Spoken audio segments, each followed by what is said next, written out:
Okay, Matthew, the first thing that I wanted to do is, since we're reliving the moment, we've got the confetti here, but we don't have the images. Yes. But guess what? I got an iPad video for you to watch, so you could just press play on that. That'd be great.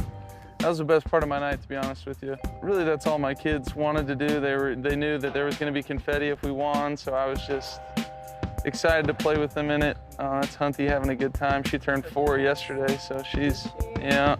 There's a great picture, actually, of her and Andrew Whitworth that everybody thought was Whit's little girl, and it was so fun. It was honestly so many great people, family event. At the end, it was so fun. My girls were having a blast. They don't really grasp the whole meaning of what they're doing right there, but they were having a good time.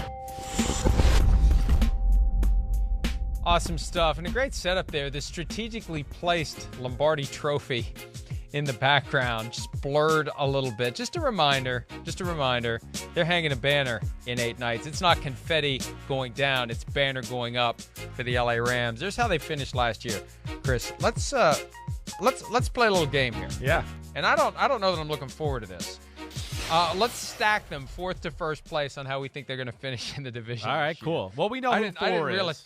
I didn't realize we were going to do what? Who's 4? Seahawks? The Seahawks. I'm definitely going the Seahawks 4. Yeah, so there's no way I'm putting them anywhere but that. So that one to me is easy. I don't think they're on the level of the other teams. And, I mean, gosh, the vote of confidence for Geno wasn't all that great as a starting quarterback. So there's things that I don't like. The competition still continues.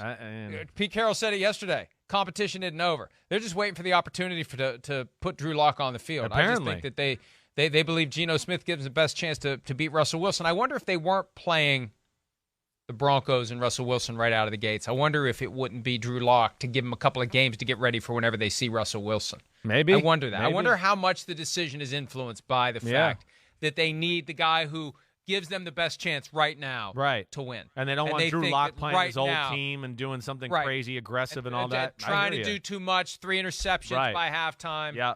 I hadn't thought of that.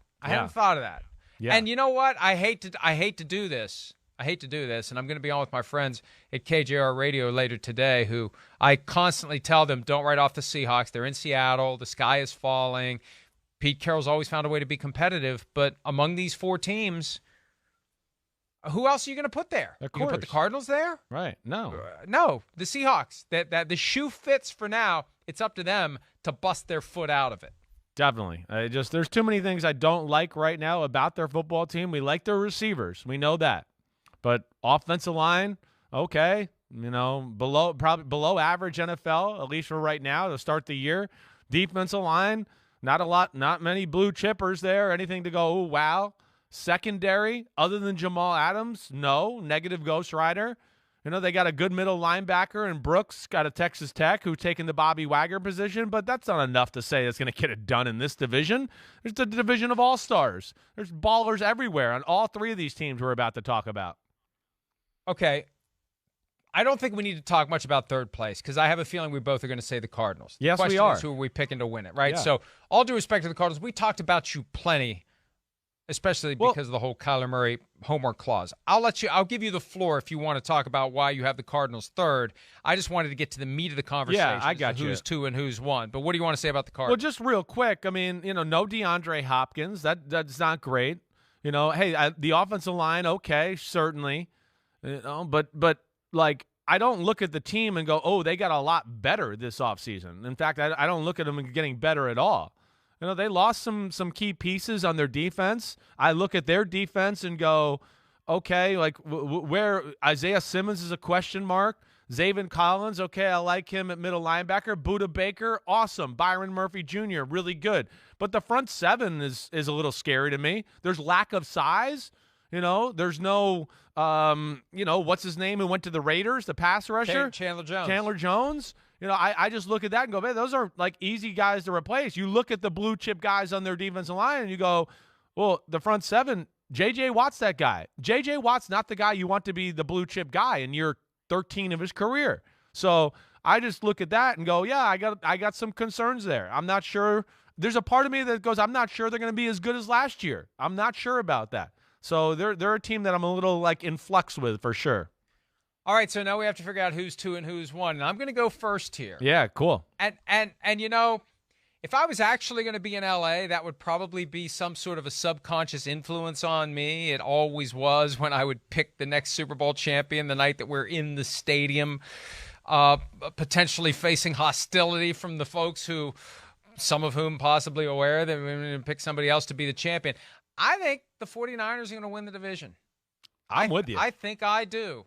I really do. Yes. 49ers 1, Rams 2. Sorry, Rams, but there's got to be a bit of a hangover from winning the Super Bowl. You go back to the Valley of 0-0, and everybody is coming after you, and you know that Kyle Shanahan is going to be more motivated than ever to kick the Rams' ass if he gets the opportunity, and he will twice, maybe a third time.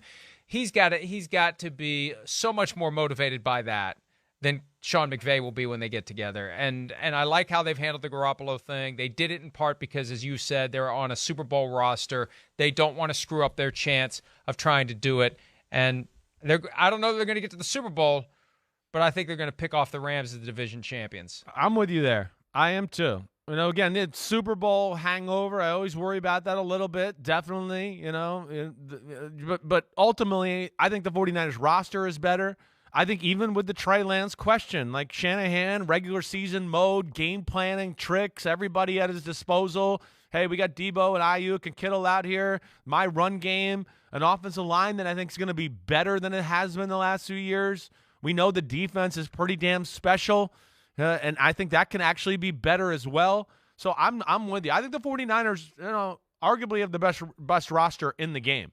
It's just they got to get the quarterback situation settled. And to your point with the Rams, Super Bowl hangover, okay, you know, no OBJ right now, no Von Miller. Troy Reeder was a pretty good middle linebacker. You know, they lose some big guys on both sides of the ball. No Whitworth, no Austin Corbett. Sebastian Joseph Day gone. There's another defensive tackle I was thinking of that they lost too. So I just look at that and go, those are Darius Williams, good corner. I just go, those are not easy, replaceable. I didn't look at the Rams and go, they won the Super Bowl, and I think they even got a little bit better. No, I don't. They stayed the same or maybe got less, and I think the 49ers got better. I'm going to give the edge to the 49ers for sure. I'm with you, Mike. You know, the margins are so thin. Yeah. In today's NFL, remember this. Rams have first-place schedule.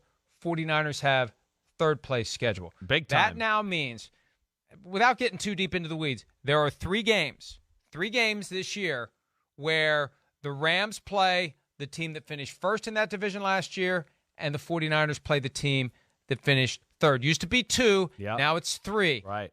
3 games like that. That may be enough right there to make the difference and create the opening for the 49ers. Hi, it's Mike Florio. Thanks for watching PFT on YouTube. Hit subscribe for the latest news and analysis from Pro Football Talk.